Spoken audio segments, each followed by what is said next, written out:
Mini episode 1504 of the FDH Lounge is brought to you by Sportsology, delivering unconventional columns and webcasts about sports, TV, music, movies, and more. Follow them on the web at sportsology.com. The FDH Lounge. You want to schedule your life around it. A long time ago, on a gloomy, wet Cleveland spring night, two men stand alone amidst the late-night drizzle. Their voices echo across the vacant station parking lot as they debate the merits of the great American radio show that have been missing for far too long. On that night, an idea was born. That idea became the FDH Lounge.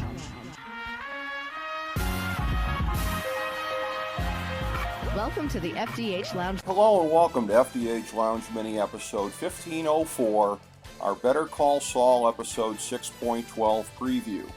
I'm FDH Managing Partner Rick Morris here with our top 5 notes of interest about the penultimate episode of the series. Number 5. Now we know the shape of the final season more or less. It was fascinating trying to figure out the pace at the beginning of the season, as events were moving at essentially the same rate as every other season, notwithstanding having to climax the stories with Nacho, Lalo, Howard, and Kim, and move ahead to the Breaking Bad timeline for the Walt and Jesse returns, and also wrap up the sequel timeline in Omaha.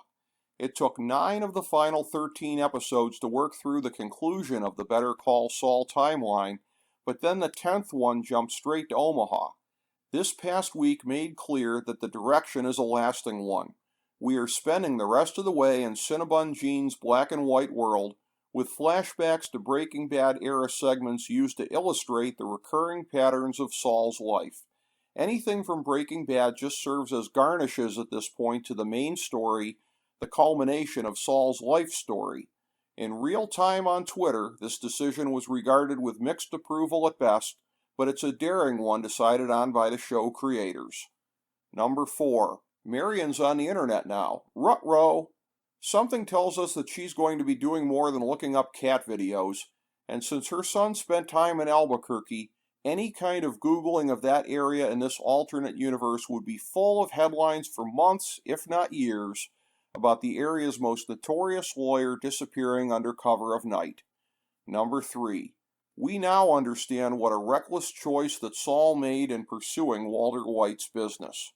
It turns out that Mike was contemptuous of Walt as a reckless amateur from the very beginning and had enough information to back up his hunches.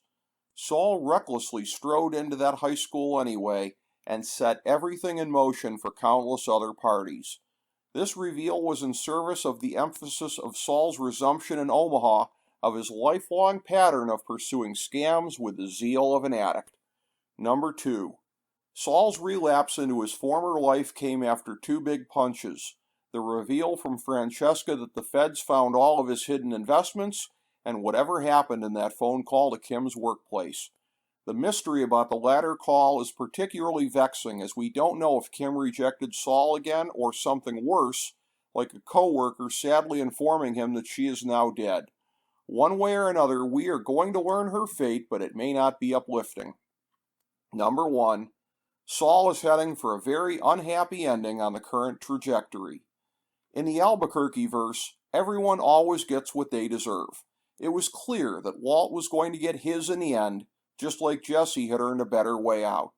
The humbled, broken shell of Saul that was left before the first Omaha-based episode had perhaps earned a measure of mercy before he went back to stealing from others. Barring a redemptive measure extremely late in the game, which is a curveball not generally used by these writers, the justice that Saul is heading for in the end will be a harsh one, which means that if we see Kim again, she's very unlikely to be riding off into the sunset with our boy. There's more sadness ahead, but it's likely that, as with Breaking Bad, we will find great art in it all. Thank you for joining us for this mini episode of the FDH Lounge.